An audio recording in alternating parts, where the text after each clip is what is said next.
اس کا یہ میرے خیال میں ان کے شایان شان نہیں تھی۔ اگرچہ آپ کو پتہ ہے کہ پی ٹی آئی بھی جو ہے جب اقتدار میں ہوتی ہے یا جب طاقت ان کے پاس ہوتی ہے تو پھر وہ ہر حد کراس کر جاتے ہیں، لیکن ضروری نہیں ہے کہ جب ایک جماعت یا ایک لوگ حد کراس کریں تو دوسری طرف جواب بھی اسی طرح آئے اور انسانوں کو منہ اور کھر کی بیماریوں سے تشبیہ دیے جائے اور ایسا کیا جائے۔ میرے خیال میں یہ قابل مذمت ہے اور اس کی ہر جگہ پہ مذمت ہونی چاہیے۔ اور میرے خیال میں جو مریم نواز کو جو غصہ ہے، جو ان کا ایک یو اے ای کے سربراہ کے ساتھ جو مصافحہ کر رہی تھیں، تو اس تصویر کو لے کے جو پی ٹی آئی نے جس طرح کی میمز بنائی اور جس طرح کہ اس کی ایڈیٹنگ کی اور جو کچھ اس کے ساتھ ہوا، میرے خیال میں وہ غصہ آج کی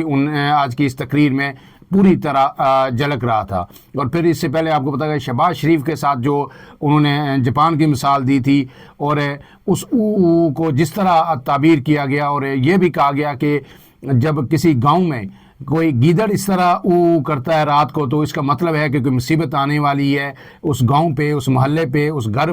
کے قریب جہاں وہ یہ کرتا ہے۔ تو شہباز شریف بھی کی یہ جو او تھی یہ بھی اس کی جو ہے نا ایک اعلان تھا کہ نون لیگ پہ مصیبت آنے والی ہے آنے والے دنوں میں۔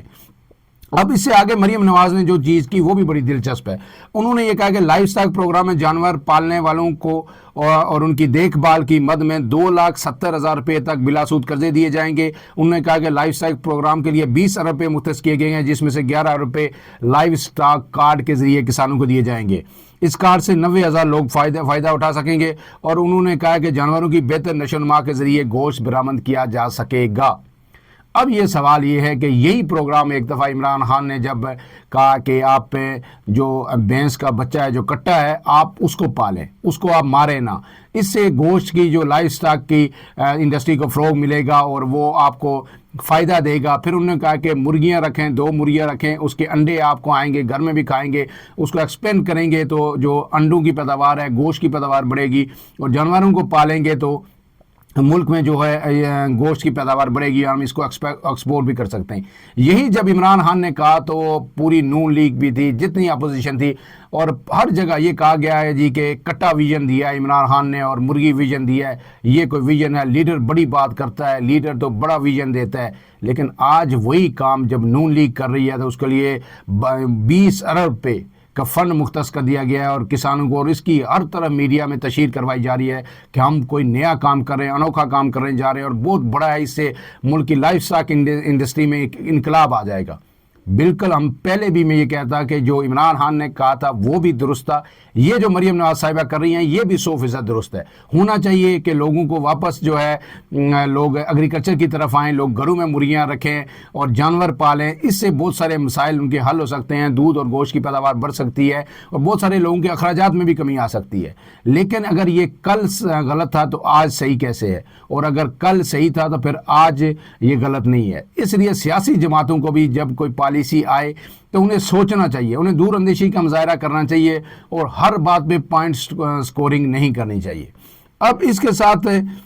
جو اگلی جو خبر ہے وہ یہ ہے کہ جماعت اسلامی نے بلاخر ایک مرتبہ پھر جو ہے نا 17 جنوری کو ملک بھر میں احتجاج کی کال دے دی ہے۔ جماعت اسلامی کے بارے میں میں آپ کو بتاؤں کہ جماعت اسلامی نے جو راولپنڈی میں مارچ کیا تھا، دھرنا دیا تھا،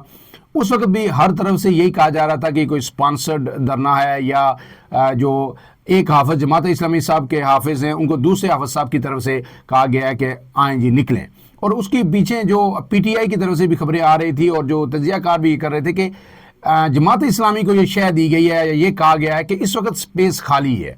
پی ٹی آئی جو ہے زیر عتاب ہے اور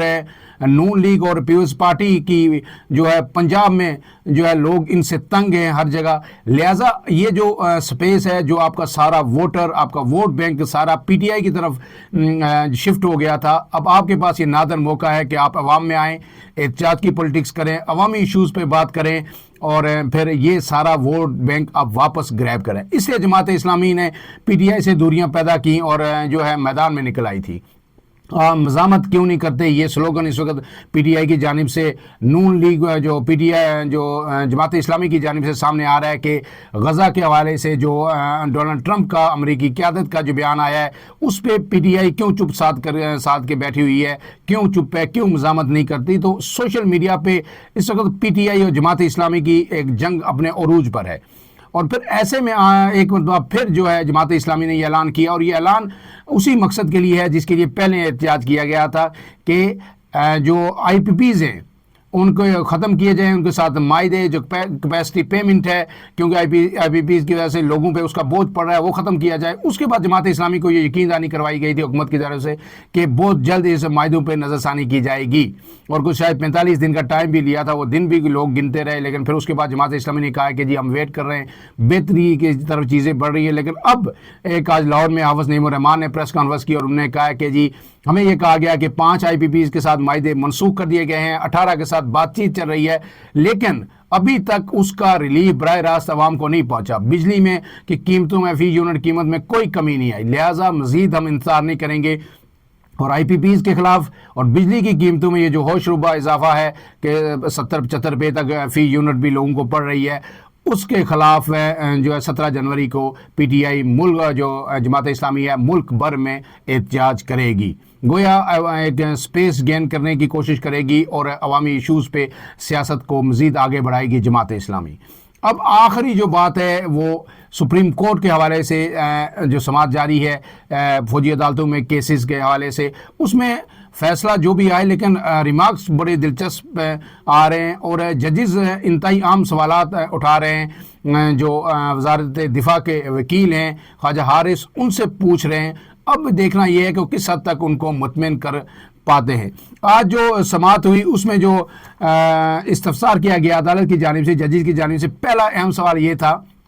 کہ 9 مئی کیسز فوجی یا انسداد دہشت گردی عدالت میں چلنے کی تفریق کیسے ہوئی، کہ آدھے کیس تو 9 مئی کے آپ نے بھیج دیے انسداد دہشت گردی کی عدالتوں کو، آدھے جو اٹھا کے آپ نے فوجی عدالتوں میں ڈال دیے، یہ آپ نے کون سا پیمانہ کیا جس کی بنیاد پہ آپ نے ان کو سیگریگیٹ کیا؟